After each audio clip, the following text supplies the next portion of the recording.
Shalom Israel. En esta ocasión el estudio de dos perashot, que en esta ocasión es Matot, que es tribus, Masei. Masei, que puede ser las etapas, las travesías, el entorno que tuvieron desde Misraim hasta llegar a Eretz Kenán. Empieza a narrar Moshe y inician estas perashot hablando acerca de las tribus, más bien no enfocándose en las tribus, sino lo que se le habló, que dice de esta manera el Pasuk 2 del capítulo 30 de Perashá Matot, diciendo: Vaidaber Moshe el Rashe Ahamato Ligne Israel Lemor Ze Adabar Asher Siba Adonai. Habló Moshe a los jefes de las tribus, mató las tribus de los hijos de Israel, diciéndoles, y empieza a hablar acerca de lo que es el Neder. Neder, hay distintos formas, ¿no? Hay distintas formas de Neder, como lo que es el Neder Nazir, lo que es el voto de Nazareato, que ya lo conocemos, que es lo que incumbe a ese voto. Pero en esta ocasión empieza hablando acerca de los varones, por encima pone diciendo, habrán de cumplirlo. Habrán de cumplirlo. Vamos a examinar. No todos los mandamientos que encontramos en la Escritura son exactamente para cumplirlos. Repito, para que no se malentienda.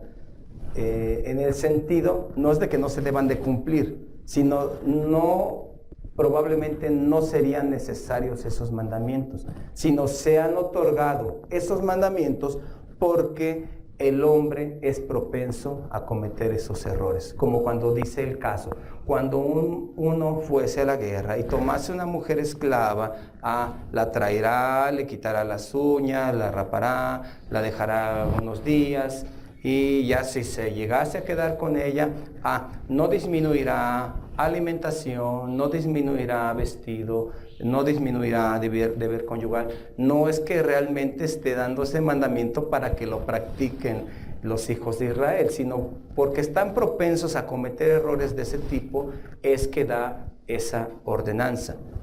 ¿Sí? Así entonces también en esta ocasión no es que está dando una ordenanza de hacer votos al Eterno, sino está diciendo, todo varón que hiciese voto delante del Eterno tendrá que cumplir. Por eso Salomón en el capítulo 5 de Coleg hace una manera de aconsejar a los hombres en general, diciendo, cuando te acerques a Elohim, acércate más a escuchar. No te acerques a ofrecer, a proponer, a hacer voto.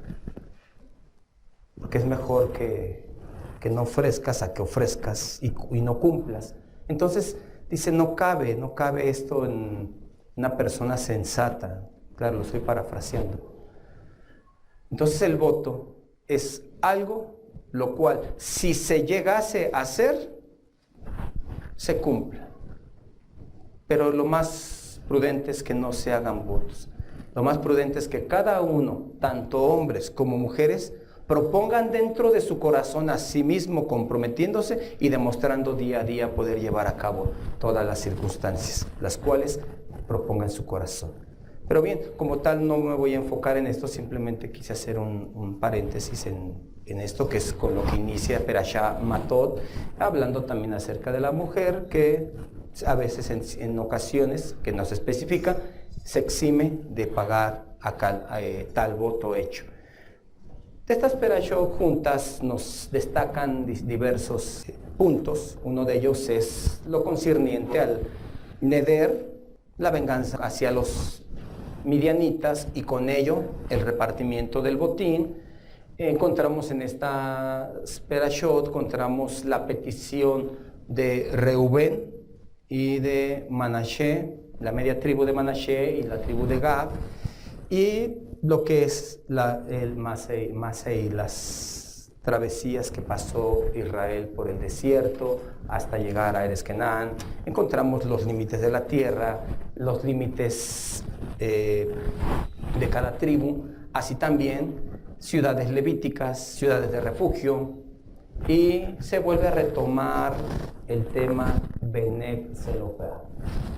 Las hijas de Zelofead vuelven pero en esta ocasión no a ellas, sino a aquellos los cuales iban a llegar a ellas, vienen a hacer unas aclaraciones. La importancia de que una tribu no perdiese su heredad, no llegase a desaparecer, porque también al ir perdiendo heredades, también se pueden ir desapareciendo la tribu. Al ir perdiendo propiedad llega al grado, esa es la importancia, no tanto verlo de una manera de ambición, no, vamos a perder terreno y cuando nos demos cuenta ya no, la importancia es de que si se desaparece también el terreno, la descendencia, se desaparece la tribu, y es doloroso como lo vimos en una ocasión en el Sefer de Shoftim, cuando comete un error una tribu, un error grave hacia unos hermanos, y este varón despedaza a su mujer y la reparte por toda la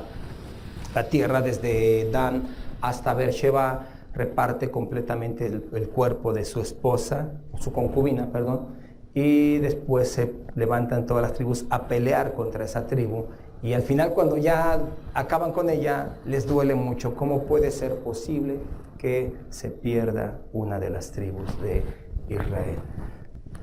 En esta ocasión voy a tocar, me voy a enfocar en el tema de la venganza hacia los midianitas y acerca de lo que aconteció cuando ellos venían de regreso. Ya sabemos que le ordena el Eterno, como lo vimos en la perashá anterior, hostigar, hacer guerra contra Midian. Y en esta ocasión ya le da instrucción, vayan a hacer guerra, venganza contra Midian. Y nos narra la escritura en el capítulo 31, en el pasuk 6 y 7, y mataron a todo varón. Nos da este indicio. Vamos a hacer una pequeña observación, no una crítica a Pinjas, sino una observación a él. ¿Saben el suceso? Lo leímos esta semana. Llegan con Moshe. ¿Cómo puede ser posible que trajeran a las mujeres, que fueron las principales causa de que hubiese mortandad en el pueblo de Israel? ¿Cómo puede ser? Y entre ellos, recuerdan, Pinjas venía con ellos, aquel el cual hizo detener el celo en su ardor, su ira del Eterno, hizo detenerlo. Y en esta ocasión, Pinjas no percibe esto.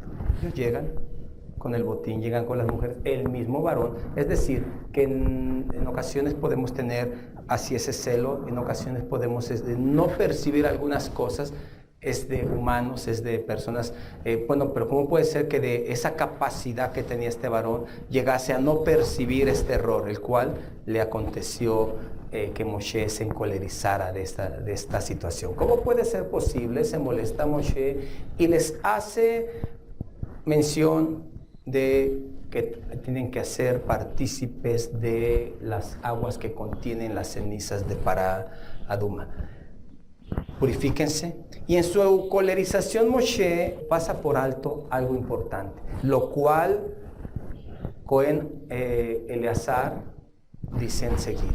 El Eterno ordenó por medio de Moshe, es decir, esto no lo enseñó Moshe, esto no lo estoy enseñando yo. No dice directamente, se le olvidó a Moshe mencionar. Esto se le fue dado a Moshe y Moshe no lo enseñó. Por eso dice así, como ordenó el Eterno por medio de Moshe. Que lo que tenga que ser pasado por fuego, que resista el fuego, que así sea esto hecho. Los que sean solamente de purificarse, como todos ellos, dice, leímos hace un momento, mataron a todo varón, que es lo que vamos a ver, porque dice que mataron a todo varón. ¿Qué se entiende? ¿Qué podemos entender? Que mataron a todo varón. Es decir, que ya no quedó ni uno. Eso se podría entender. Mataron a todo varón. Pero no es así, no es de esa manera, lo vamos a ver más adelante. Se podría decir que están usando un lenguaje hipérbole, o sea, exagerado. Aquello lo cual pasó por alto Moshe es lo siguiente. Tienen ustedes que vienen de la guerra, que mataron a muchos varones. Si no mataron, de perdida tocaron a personas que se contaminaron con muerto, y ya saben cuánto implica contaminarse por muerto. Tercer día, séptimo día, día siguiente es purificado. No es como comer algo impuro, tocar algo impuro y a la noche es uno limpio. Claro, después de la purificación. En este caso no es así. Este caso lleva un proceso más largo, pero aquí nos está hablando de algo más. A Cohen Eleazar dice, falta esto. Todo lo que ustedes traigan, artículos. En este caso les voy a hacer una distinción en cuanto a no tal vez oro, o brazaletes, utensilios de esa manera, sino en ollas, casos, que es muy cierto que las tenían, que trajeron entre el botín. Y se vamos a leer 31, 15 y 16. Matar a todas las mujeres, vemos que les da consejo que solamente las que no hubiesen conocido varón eran las que iban a quedar vivas, pero el Pasuk 17 dice de esta manera. Aquí está la clave, lo que decíamos hace un momento, ¿no? Dice, mataron a todo varón, y ahora vuelve a decir, matar a todo varón de entre los niños. Entonces, ¿qué es lo que podemos pensar? ¿A qué varones mataron?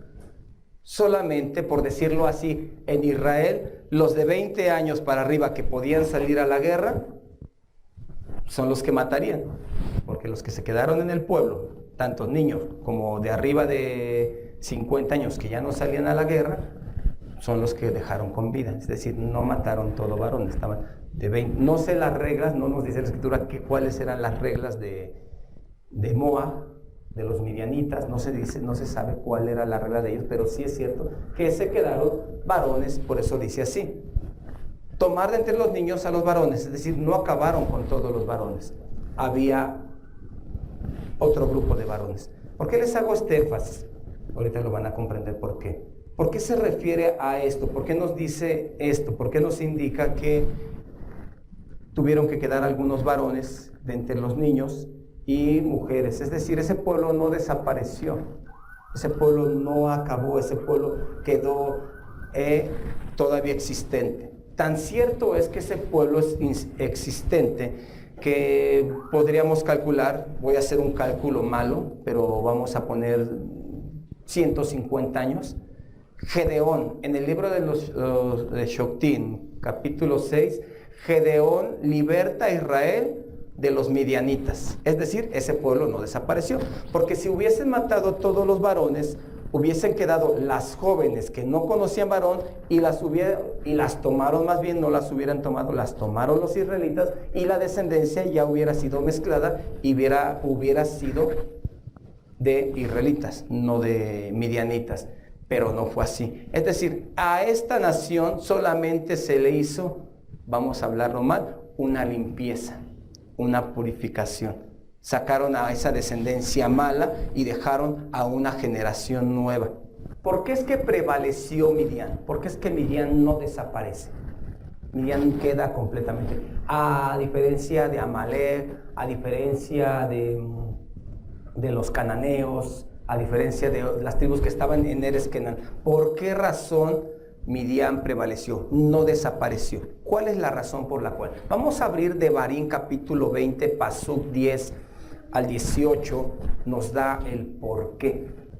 Claro, aquí no menciona a Amalek. Amalek no está dentro de este parámetro, pero sabemos cuál es la causa por qué Amalek habla el Eterno que sea completamente destruida, y no llegó a una destrucción total porque constantemente estuvo teniendo pleito con Amalek. Pero de estas ciudades las cuales él les entregó, sí tendrían que quitar a todos. Por esa razón Midian prevaleció, quedó todavía, y nuevamente en el futuro les vuelve a hacer guerra. Es decir, estos pueblos iban a quedarse para dos cosas. Una, para que si Israel se sometía a su Elohim, le honraba a su Elohim, las demás naciones pudieran observar todo eso. Estando Israel dentro de su territorio, expulsando completamente a todos sus habitantes, Israel no corría peligro de contaminarse. Las otras naciones que estuviesen a su alrededor, con todo y que tuvieran práctica, las cuales no tiene Israel, no iban a perjudicarle a ellos, porque ellos iban a estar dentro de su tierra. Así entonces, aquellos los cuales quedaron ahí, en esa tierra, que lo vimos que los dejó el Eterno, al fin de cuentas los dejó. Lo vemos en el capítulo 23 de Yehoshua, como dice que el Eterno los dejó para que ellos les fueran por aguijones. ¿Por cuánto? Por cuanto no quisieron desecharlos en un principio. Primero yo te pedí que los sacaras, te pedí que exterminaras a ellos, pero no quisiste, te los voy a dejar ahí. Y ahora te va a costar más trabajo servirme. Ahora va a ser más difícil porque vas a tener ahí dentro de tu tierra, dentro de tu casa vas a tener el problema. No quisiste echarlos fuera cuando yo te lo pedí, ahora yo los voy a dejar dentro. En cuanto a la tierra la cual yo te di, como se declara, todo cuanto pisare la planta de tus pies será tuyo, pero no está haciendo referencia a todas las tierras. Cuando proporciona esa palabra dice Erex Israel, no está hablando de todas las naciones, es decir, voy a pisar el territorio de México o de otro país y ya va a ser nuestro, no, solamente la tierra la cual prometió a Abraham es la cual va a poseer Israel. Las demás tierras, las cuales no le prometió a Abraham, las van a seguir habitando las otras naciones, van a seguir prevaleciendo. En otras palabras, comprendemos que no es el propósito del Eterno o los planes del Creador del universo destruir a las naciones. Simplemente hacer una limpieza para que tenga un nuevo inicio, una nueva generación, que fue lo que pasó con Midian. Y en el postrero día, ese mismo pueblo le sirvió para corregir a su pueblo. En los tiempos de Gedeón estaba oprimido Israel por Midian. ¿Por qué razón? Ya se habían apartado de su Elohim. Entonces este pueblo me sirve para eso, para corregir a mi pueblo. Los Pelistín, los sirios, antes de Gedeón, en el tiempo de Barak, los sirios, Sisara se levantó contra ellos, y así, distintos reyes se levantaban contra ellos porque Israel se había extraviado. Estas naciones que deja a sus alrededores de su pueblo son para que les sean tributarias. Le van a intimar paz.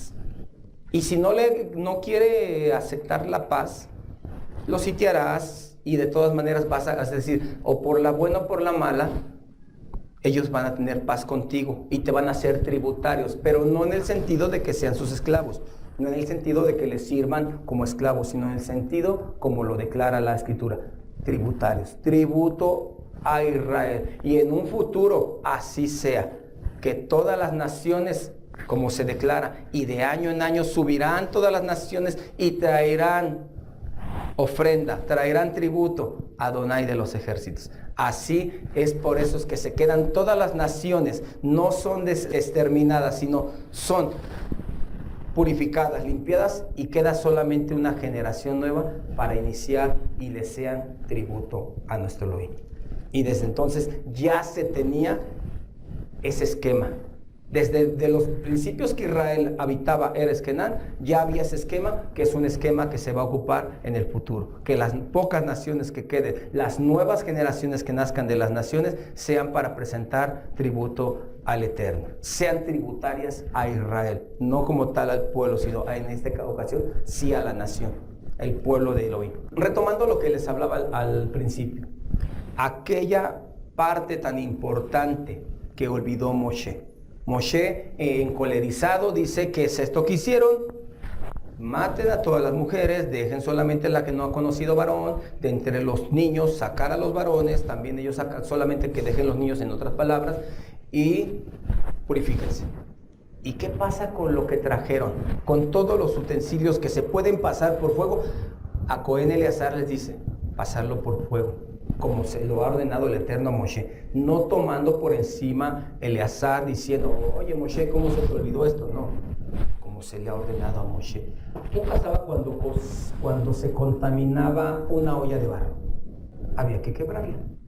Cuando era una olla de otro material, de cobre, de algún otro metal, era fregada y era calentada en agua como lo hacen hoy día, que le llaman que las curan con fuego, pasarlas con fuego. ¿Para qué? Porque todo eso, aquello lo cual cocieron, que por ende o lógica se cree que cocieron alimentos no permitidos para que coma el pueblo de Israel, y se impregnan en las paredes de las ollas, y todo eso también lo iban a consumir ellos como tal.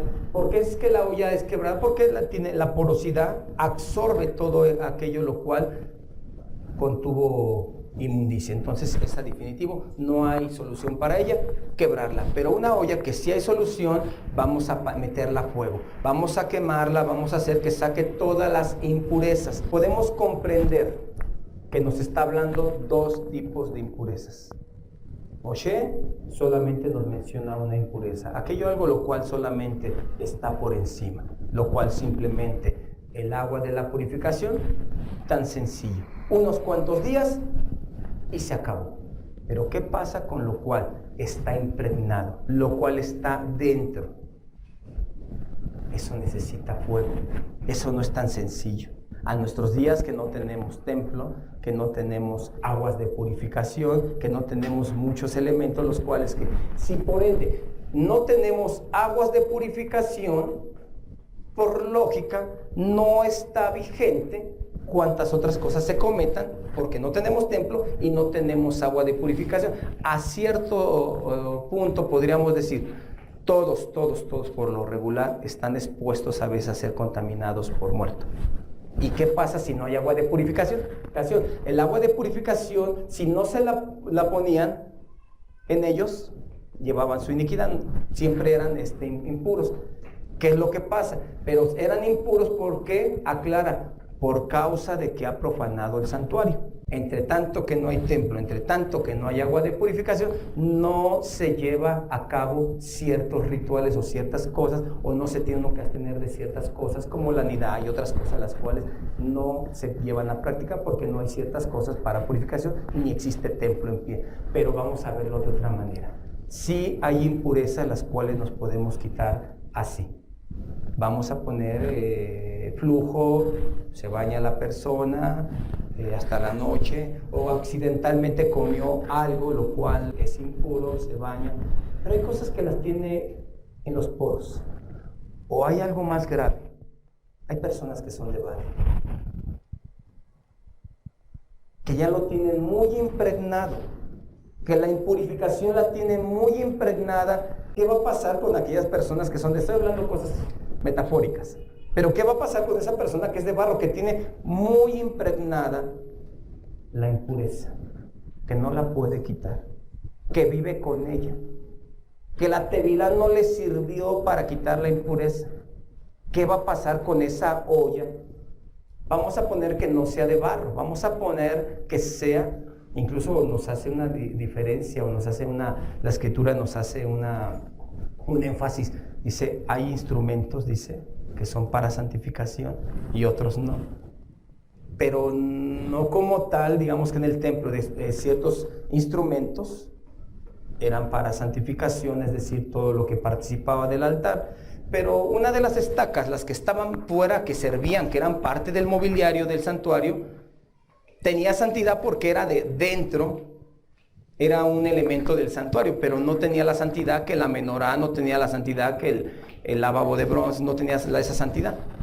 Así también nosotros podemos ser instrumentos que tengamos una santidad, o que simplemente estemos fuera del santuario y que simplemente nos vean como un objeto dentro de Israel, pero que no sirve para santificación, que no se puede poner en un lugar especial, que simplemente está a las orillas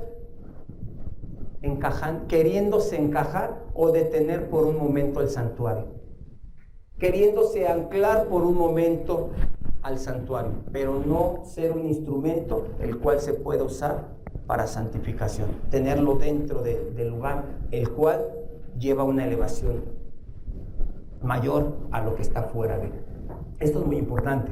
Impurezas que se quitan solamente con agua, y hay impurezas que hay que meter fuego.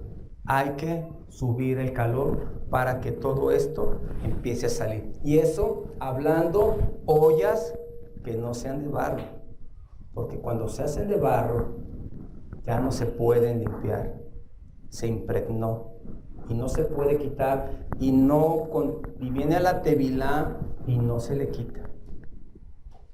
Se supone que la tevilá se debía quitarse. Shaulo en su correspondencia a los Romillín dice, ¿cómo los que habéis nacido de nuevo, los que habéis pasado por la tevilá, cómo andaremos nuevamente en pecado? Si tú ya moriste en esto, ya pasaste por una limpieza espiritual y hasta cierto punto física, porque el agua sí fue física, y en tu interior lo aplicaste a lo espiritual, ¿cómo puede ser posible que todavía estés en pecado? Entonces estamos diciendo que esa olla no solamente quedaba con el agua, necesitaba fuego, pero si esa olla era de barro, hay que quebrarla esa olla, hay que romperla, hay que romper todos nuestros esquemas que traíamos del pasado. Mientras no rompamos con todos nuestros esquemas que traíamos del pasado, nunca nos vamos a purificar. Siempre va a estar la impureza en nosotros, porque todavía traemos el esquema de anterior. Todavía seguimos pensando de una manera pagana, no queremos adoptar la cultura de Israel, no queremos adoptar la cultura de la Escritura, por decir así, Kol Torah. No queremos adoptarla, no la queremos meter en nuestro interior, y por ello es que la impureza no sale. Por eso entonces Moshe Rabenu dice, tomen el agua de la Paradumá, pero Eleazar a Cohen dice, no, espérense, les falta algo. Ustedes que vienen de allá, ustedes que vienen de la contaminación, porque ellos los salieron a recibir fuera del campamento. Ustedes todavía no pueden entrar acá. Nosotros estamos en un lugar de pureza. Ya salimos, salieron victoriosos. Pudieron vencer a sus enemigos. ¡Qué bien! Les falta algo, necesitan purificarse ustedes, necesitan quitar todas sus impurezas, y lo que sea necesario pasarlo por fuego ha de pasar, como se declara, como está escrito, dice Eleazar a Cohen, todo lo cual tenga impureza que resista el fuego, hacerlo pasar por fuego.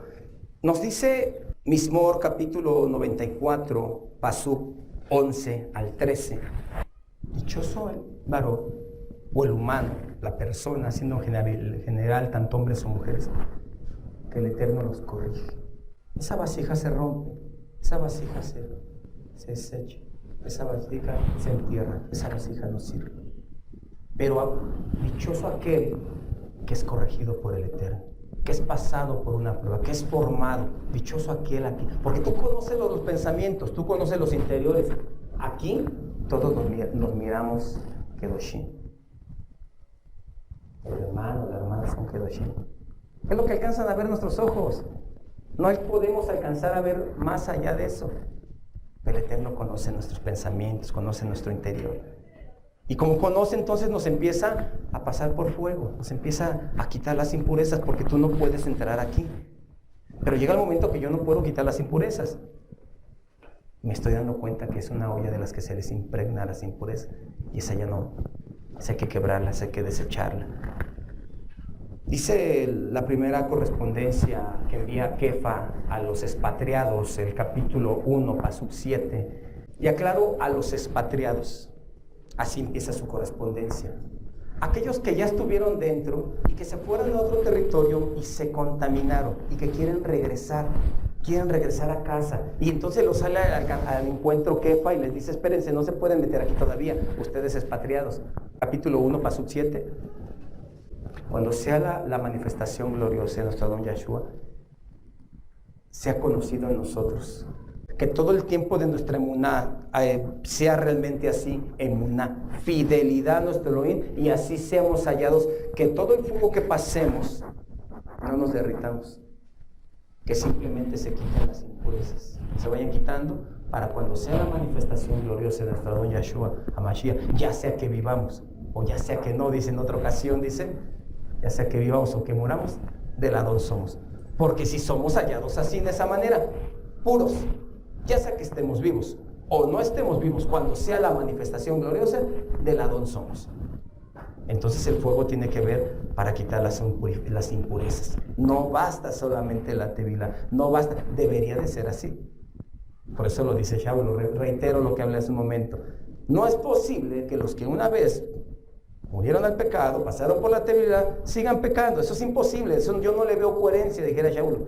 Pero está pasando, bueno, entonces resulta que esta olla, este vaso, era de barro, absorbía la impureza. Hay que pasarlo por fuego. Dice la primera carta a los Corintios, capítulo 3, versículo 1 al 3. Si hay estas actitudes, aquí era ese problema, pero quiero pensar que se está enfocando en cualquier problema. Si existen contiendas, si existe esto, si existe esto otro, como niños los tengo que tratar. Son extremadamente carnales, es lo que está diciendo ahí. Si todavía hay esto entre ustedes, ustedes son carnales. Con ustedes no puedo tratar, hablar temas más elevados. Ustedes no están capacitados, les está diciendo. Si esto ustedes no me lo entienden, yo no puedo hablar otros temas. Si ustedes todavía están en contiendas, en esto, en el otro, mejor vamos a dedicarnos a hablar de ese problema y posteriormente hablamos de temas los cuales son elevados, son para aquellos los cuales han alcanzado madurez, como lo expresa Ibrí capítulo 6. Dice adelante en ese mismo pasaje, 13 al 20, aquí está hablando de unas vasijas de barro. Lo va a destruir, dice. Su obra es manifiesta, son pasados por fuego, pero bueno, yo creo que tú estás destruyendo templo, Ruach HaKodesh. Al final va a ser manifiesto. Elohim lo destruirá. Eso lo estoy ejemplificando, ¿no? Estoy tratando de llevarlo así. Entonces creo que debemos de no solamente tomar la primera instrucción que dio Moshe, el agua, sino que a medida que pasemos pruebas, simulándolas como el fuego, circunstancias adversas en nuestras vidas, y seguimos firmes, seguimos diciendo, bendito el Eterno, que hace justos juicios.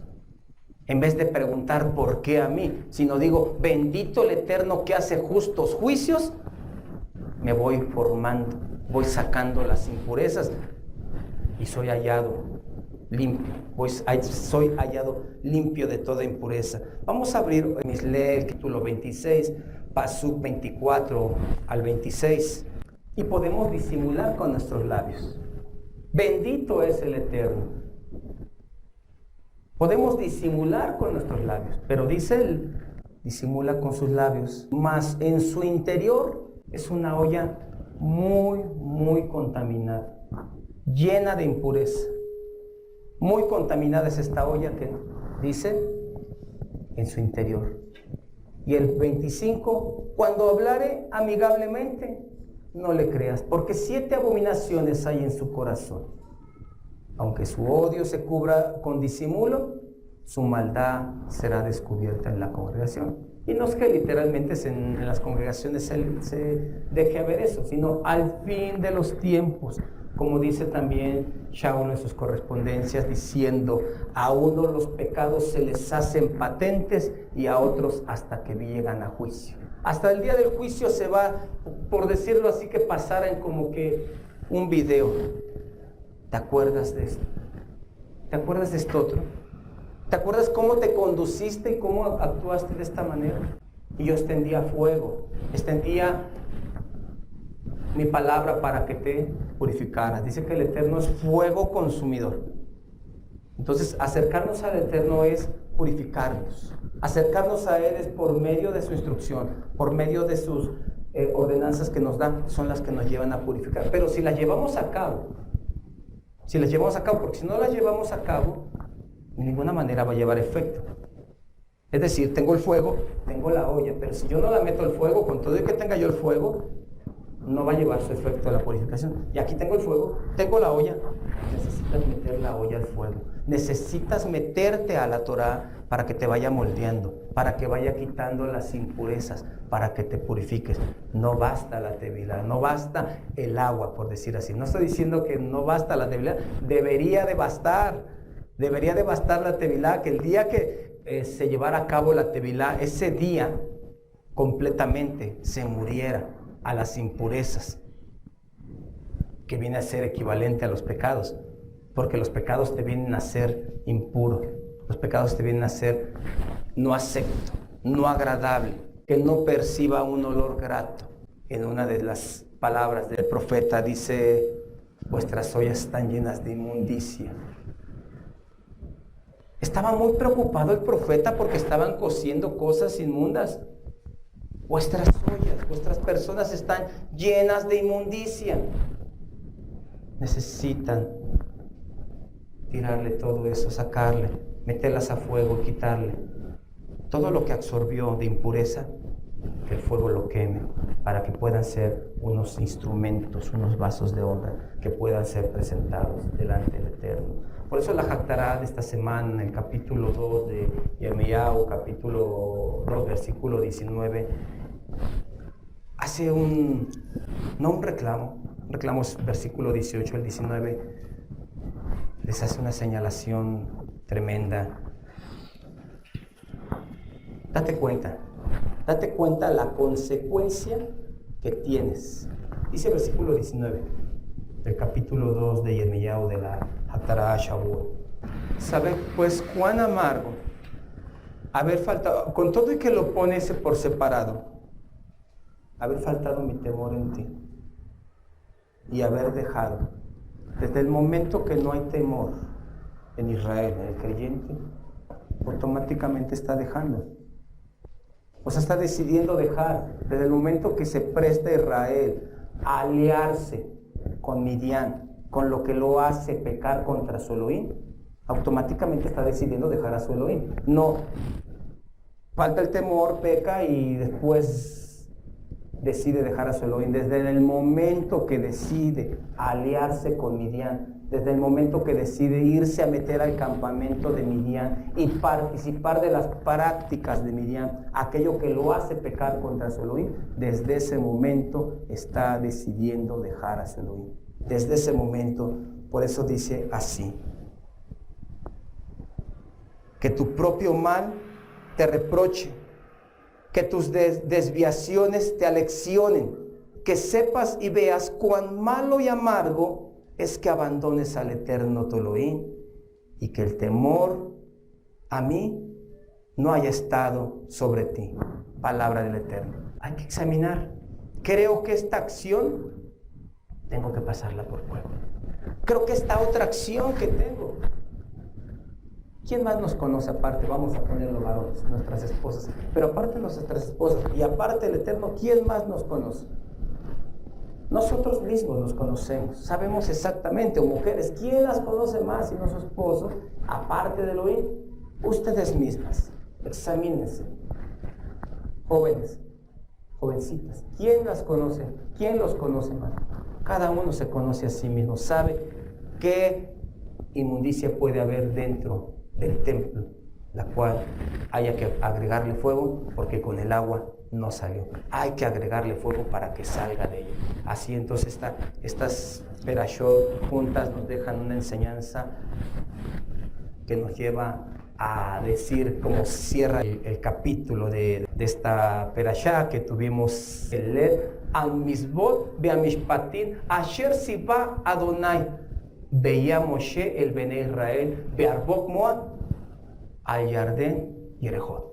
Estas son las ordenanzas, los mandamientos que dio el Eterno por mano de Moshe a los Bene Israel. Estas son las ordenanzas. Purifíquense con mis instrucciones y el temor mío nunca falte en ustedes. Entre tanto, que el Eterno haga prosperar estas palabras en nuestros corazones y lleve fruto para vida. Beshen Yahshua HaMashiach. Amén.